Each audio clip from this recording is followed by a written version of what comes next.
Okay. Writing is.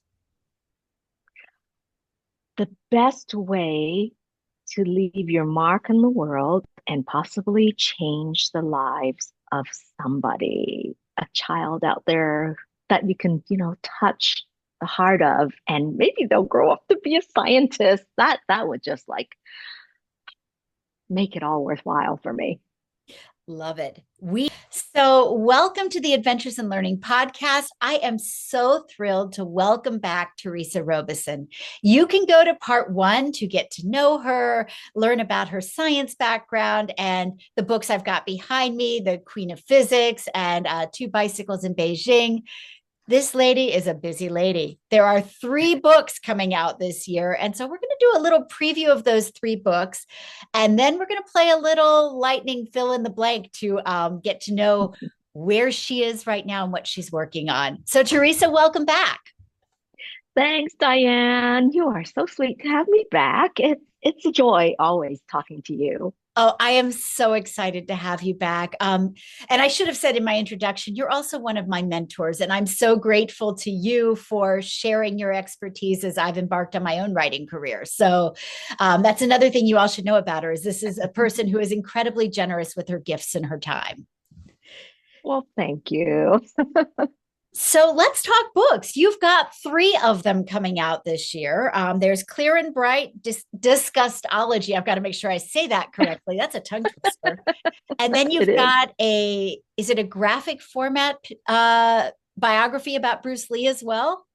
Yes, yes. So I had one come out previous year about the Dalai Lama, and in fact, I should have brought it up with me, but I I read it, didn't. and I'll make sure that we include pictures and links in the chat. It was so much fun. Well, thank you. So it's with the same publisher, Penguin Workshop, who does the Who HQ series, who is, who was, and also events, what is, what was. So I have been really lucky to work with them on the series on first the Dalai Lama and Bruce Lee. I'm so excited because he and I share a Hong Kong background, and martial arts. My dad had actually, in passing, met up with Bruce Lee before because they're approximately the same age. My dad's a bit older, so and he knew Bruce Lee's old Sifu from Hong Kong, and so yeah, so it was a fun Oh, one for that's me a to work really on. cool connection. Yeah. And writing about Bruce Lee, that's a little different than some of the other books you've done in the past. What kind of research did you have to do? What went into creating something that would go into a graphic format? Well, pretty much the research is about the same. So, I try to read the definitive guides and just looked into various sources. In fact, it was kind of fun digging into the archives of the man who created and produced the Green Hornet TV show that really launched Bruce into stardom. So because those biographical graphic novels are very, very short, like just 64 pages, you kind of have to like focus in on one defining moment of the character's life. So for the Dalai Lama, it was escaping from Tibet during the Chinese occupation. And for Bruce Lee, it was his launch into stardom on American television with being a co-star in the Green Hornet show. I was going to say, and how do you pick sort of when you've got a life as rich and varied as somebody like Bruce Lee or the Dalai Lama? How do you decide what event is going to be the one that gets the magnifying lens attached to it? Well, I had some ideas for them, and then of course I had to run it by the editors, and because I had different editors for each one, and they pretty much talked to their team and had a final say. So, but I think for Bruce Lee it was pretty easy in terms of that was his biggest moment, honestly. So it was kind of a no-brainer for him. The Dalai Lama, we kind of went back and forth a little bit, but I think the moment we ended up agreeing on when he, had his harrowing escape from Tibet, that was a good moment. So yeah, it's a combination of a little bit my thoughts and decisions, but the final okay goes with the, editor and publisher. And in a graphic format, because the illustrations and the words are so connected, do you work Yeah. with the artist at all in that format? Because you're not doing the art, is that correct? Yeah, I'm not doing the art, but interestingly enough, it's really pretty much the same process as with picture books. So you write all the words and then hand it off to your editor, and the editor hands it off to the art director who communicates to the illustrator. And for graphic novels, you have to write a script, which is pretty much like a, screen or movie script Right. or play script. Yeah. So you put everything you need the illustrator to know in there. And in fact, because this has such a tight turnaround for the Who HQ series, I had to put like even more information than I normally would writing a regular graphic novel because, kind of like with the picture book, you want to give the illustrator a little bit of leeway to interpret things. But no, with these historical graphic, formats, I had to like very precisely tell them exactly what I picture, what due to my research because I'm The the one doing stage all the directions research. are important here. Yes, exactly, exactly. Yeah, everything has to set up to be just so according to, historical facts. And in fact, they requested that I have like I want to call it a morgue file, but it's actually just like a Google Doc with all the pictures that I've found, in my research online and stuff, and put them in there so that the illustrator can easily just like go there and look up a particular photo of a character or a setting. Makes So sense. it So it they've was got the inspiration yeah. that's accurate. Yep, exactly. Yep.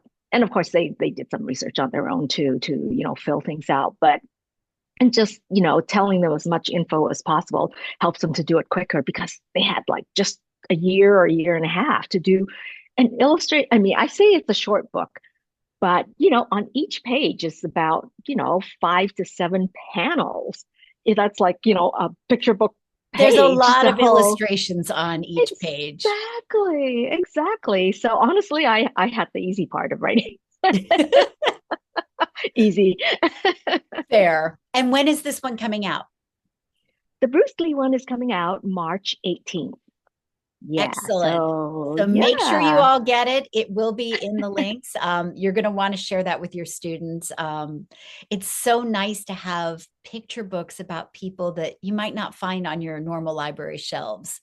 Um, I think that's inspiring for kids to be able to look up and to see how different people that might be heroes or people they'd heard about in their families had Mhm. their success or addressed a problem or were able to sort of overcome adversity. Yes. And he overcame a lot of adversity because back then it just, you know, they had white people, don makeup to play Asian. I remember. Yeah. I remember those And days. so his becoming a pretty much a leading man, a Right. co-star was a huge, huge thing. Just, Well, and yeah, it broke so many barriers in the television world. exactly. So, yeah, that was pretty awesome. But the only problem is it's out in the same month as my Clear and Bright book. So Clear and Bright, Ching Ming Festival Story, that is coming out March 4th. And then Bruce Lee is coming out March 18th. So there's just a lot of, promotional stuff that I have to get around to. Absolutely. And Clear and Bright. Let's talk about that one because that looks beautiful and it's in a very different style and vein than the Yeah. Bruce Lee book. So tell us about Clear and Bright.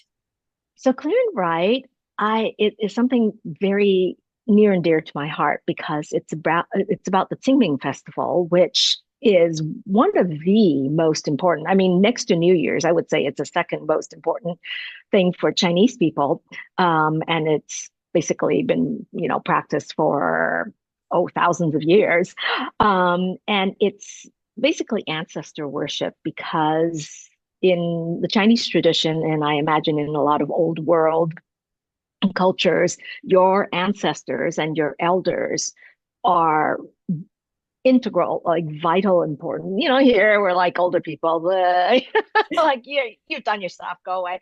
But in Chinese tradition, you revere your elders. And so even the ones that are gone, for Ching Ming, you would go to their tombs and you would, clean it all up and you would have a feast because so I don't know about other cultures, but in Chinese culture, you offer food, like actual food in spirit, for the spirits, and then you eat the food yourself. And I'm a huge foodie, so any holiday that involves a lot of good food is my kind of holiday. So yeah, just and the whole family gathered together. So I have fond memories in Hong Kong of, just being with all my family and then all the good food. So it's just, I have fond memories of it and it's just very important to me. So I wrote a story about it, but because it's kind of obscure, like everybody's always like, okay, New Year's, Lunar New Year's, and the Moon Festival. Like, oh my gosh, that's been like written to death, ad Right. nauseum.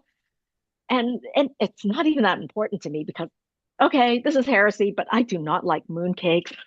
Just like it really like kind of makes me gay. Fair I'm a foodie, enough. but it's just not really my thing. But yeah, so it's just like, more people should know about this holiday. And it has a long, long story, which I will tell you privately, but not here on the Okay. program about everything that went up to, this point before it was finally picked up as a book, and it won the Astra International Picture Book Contest a few years ago, like 3 years ago, and that's when then Astra Young Readers said that they would publish it, and I owe all my thanks to Leonard Marcus, who is just the most amazing human being, and I think it was thanks to him and his enthusiasm for it that it won silver. Didn't win gold. It won silver. That's so exciting, though. And so, when is this holiday normally celebrated? In the spring. I think the date varies just because, it's kind of Right. like New Year varies with our Right. calendar. So it's in the spring. And yeah, it's usually kind of like misty and rainy, which I mentioned in the book itself. But oh, let me tell you, the illustrator, William Lowe, oh, his art is just gorgeous. I just want to like frame the art and put them on Oh, my that's so wall. exciting. It really is. So thank you to my editor for whom she found him. He's a fine artist living in New York, but he also illustrates children's books, and he just did the most incredible job. I can't wait for everybody to look at the illustrations because they're just stunning.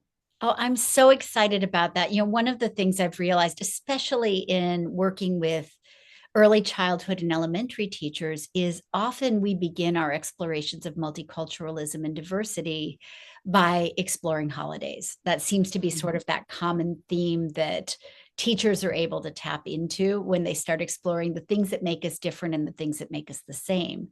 And you're right, there are certain holidays that get lots and lots of attention, Mhm. but this sounds like it's a beautiful one to add into the canon to provide those windows and mirrors for kids and just to open worlds up a little bit. So I can't wait to see it.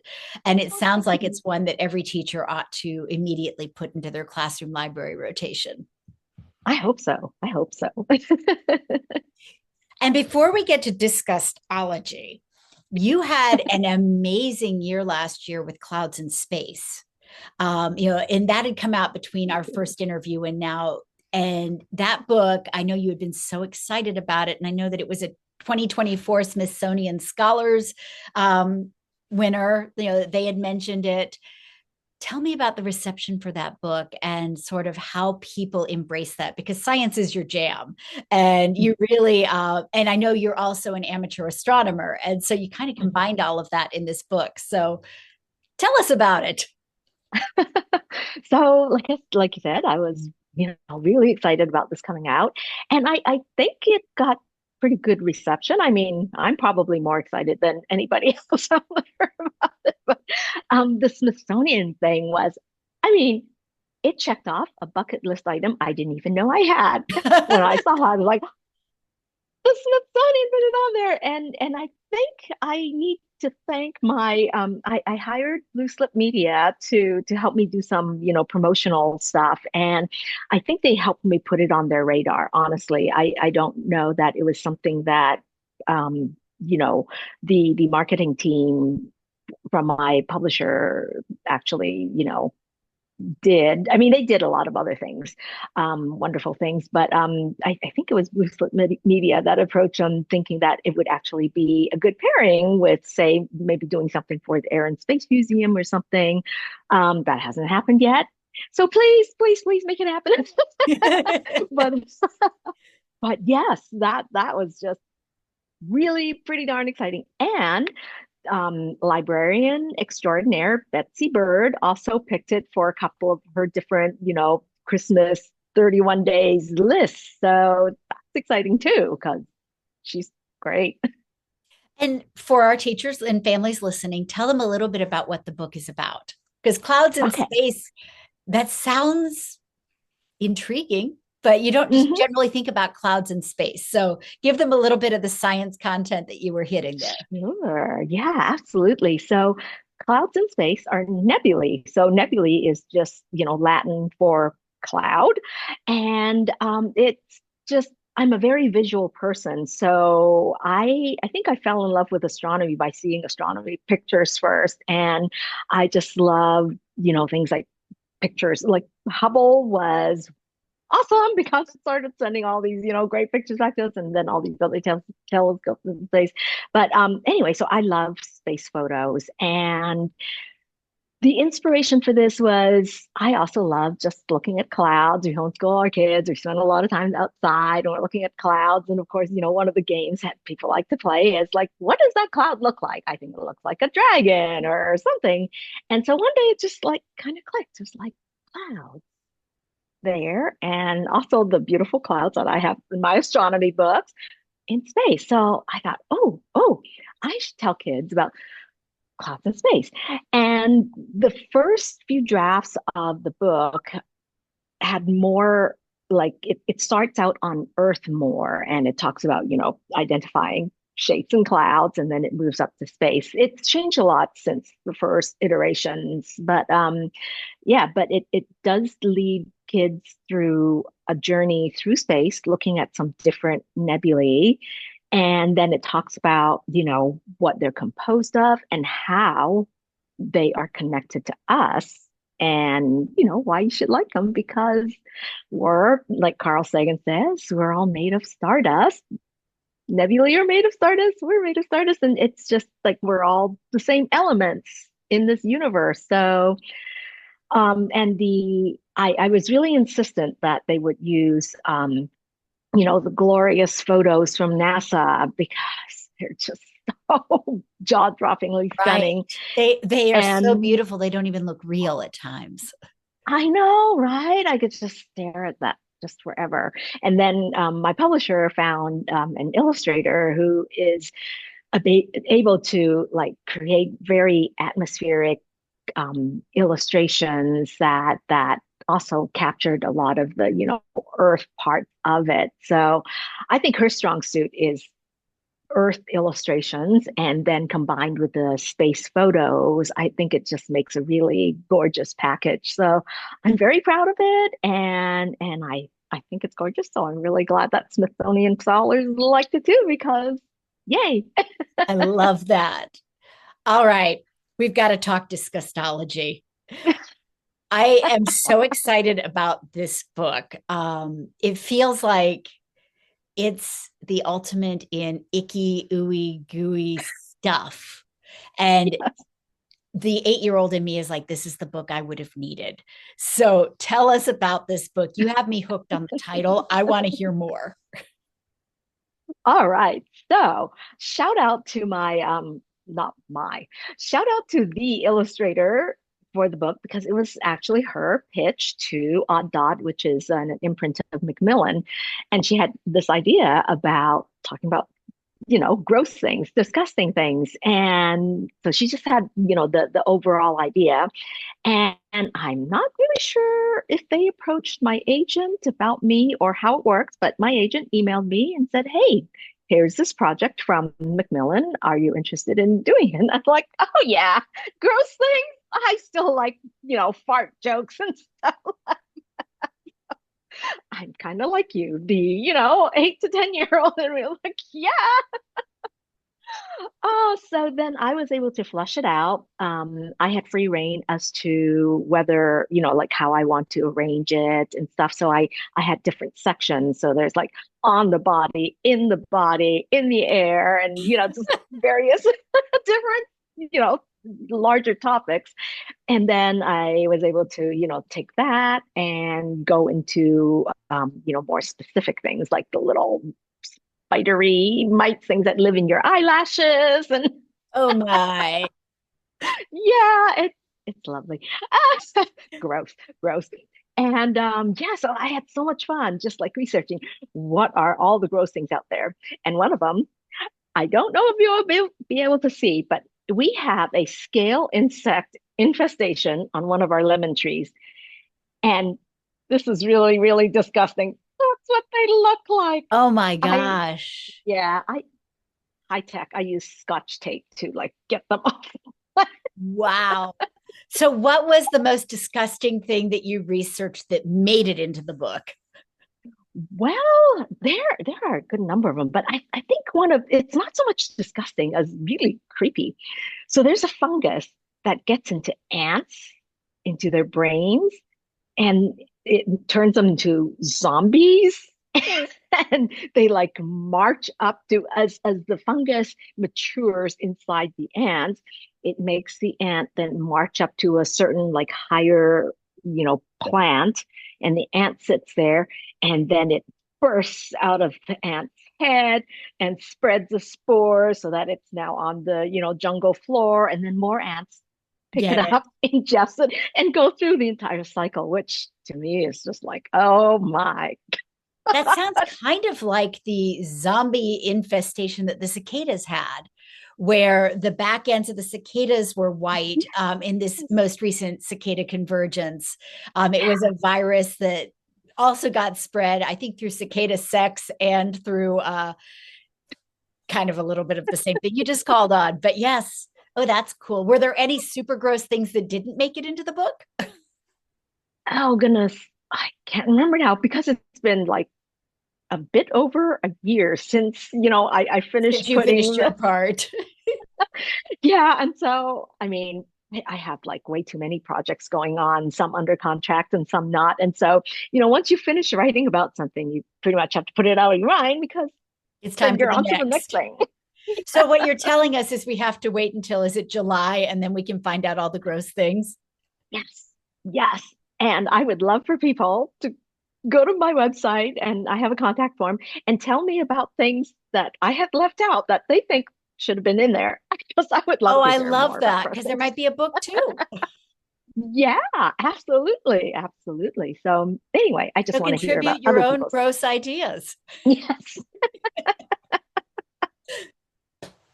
I love that. Oh. We're going to take a quick break, and when we come back, we're going to play a little lightning fill in the blanks. So, welcome back. We have Teresa Robeson here with us, and we've been hearing about the brand new books, Clear and Bright, the Bruce Lee picture book biography, and Disgustology. You need to find all of them. The links are in the show notes.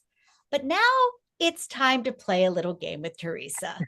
And we're going to use this as a way to get to know her better. Some of these questions came from your ideas. And so we're just going to dive right into it. So, part of this, Teresa, is inspired by the fact that you live on 27 acres in rural Indiana. So, I'm going to give you a sentence starter and you're going to finish it. My Okay. favorite bird is.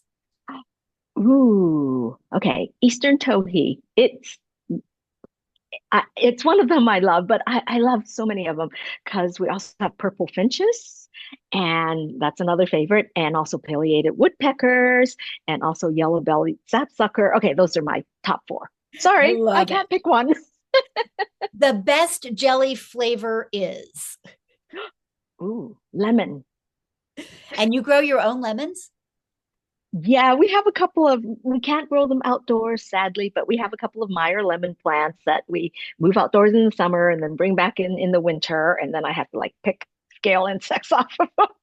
I have a pomegranate tree that gets the same treatment. It like moves out Oh, and in. So I totally get where you're coming from. pomegranate. Oh, my husband would love that. All right. To relax, I. Oh gosh. Knit, bake, read. I used to make soaps, but not anymore. So those main things. And why don't we make soaps anymore? Just too much work. And yeah, it's just too much work.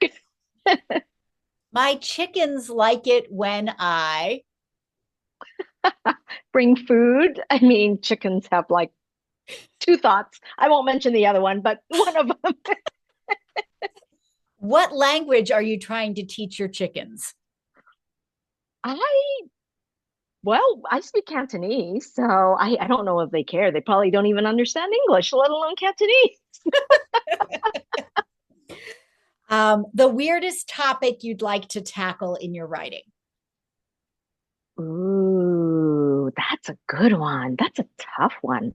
I don't know because normally I talk about science and my culture and things that I have studied. Oh, I really don't know. I You stumped me. I think we've given you something to think about. Right, right. And of course, I have right now I have too many things going on. So I have like um four early reader nonfiction books that I'm doing for a publisher. And with the same editor, I'm also working on another nonfiction middle grade book. And besides that, I have a bunch of picture books that are out on revise and resubmit. And then I'm trying to work on three novels, one middle grade and two young adults. So I just find it really hard to squeeze everything. Fair enough. Is there a common theme throughout all of these projects that you're working on, or are they very different? They're very different. So I those books under contract have not been announced yet. So all I can say is I have expertise on both of those projects under contract. The picture books are things that my family has expertise on or that are related to me personally, like my culture and the novels. Let's just say the one of the young adult novels, it's an angry, angry novel that I've been trying to, finesse since 2016. So, a So little anyway, therapy, perhaps? yes, definitely therapy. And then the middle grade novel is actually set in outer space. So I'm excited about that too, because, Oh, I that's grew up on fun. Star Trek Of and Star course. Wars. I love it. All right, a couple more for you. Okay. Writing is. The best way to leave your mark on the world and possibly change the lives of somebody, a child out there that you can, touch the heart of, and maybe they'll grow up to be a scientist. That would just like make it all worthwhile for me. Love it. We need diverse books because. As Dr. Rudine Sims says, windows and mirrors. I mean, I consider myself very lucky because I'm an immigrant and I, grew up in Hong Kong until I was 8 years old. And I felt very, very comfortable there because, you know, it's yeah, it's my people. Right. And then we moved to Canada, and there was, and probably still is, a good bit of racism that I've experienced myself. And um, so I just feel like kids who were born here that look different, like me, need to know the stories about their cultures to know that they are important and not just they're not like looked down on and they don't have to think there's something less because they're called minorities. And also then for other people who are not part of our culture, and they can learn something about, somebody that's very different from them. Because for me, for example, I love learning about, Native American cultures and, people in Southeast Asia. And also I was just like, after I moved here in my kind of middle grade years, I really got into Greek myths, which I had not known about prior. And I was just like, wow, that is so cool. Of course, my own cultures and myths are cool too, but it's just like, I Exactly. love that. But yeah, I also want to find out about like these really cool Indian or European myths. So I just think the more we learn about other people's cultures and heritage and, whole background, the more you can be accepting of others and just like, yeah.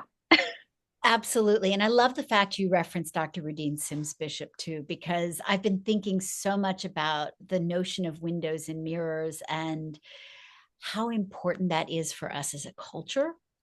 Mhm. That we all need those experiences and not just the single story, but the option to be able to really delve in and build that empathy muscle.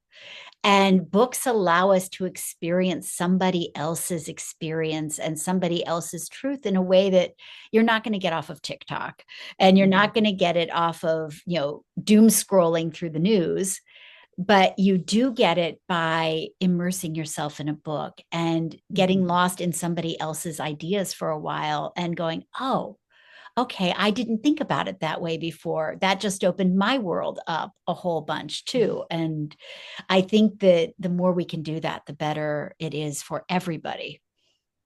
Absolutely. I love your phrase, empathy muscle. Let's exercise. We all need to exercise our empathy muscles these days. Yes. All right, I have two more questions for you. Okay. I'm going to finish on my favorite question, but I'm going to ask you this one first. You should have asked me, Oh, is there anything I should have asked you um, that I didn't? gosh, I don't know. I mean, things people don't know, they probably should not know.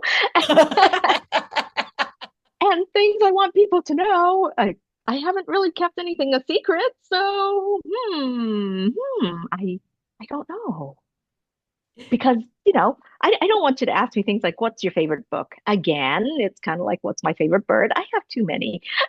So, gosh, I don't know.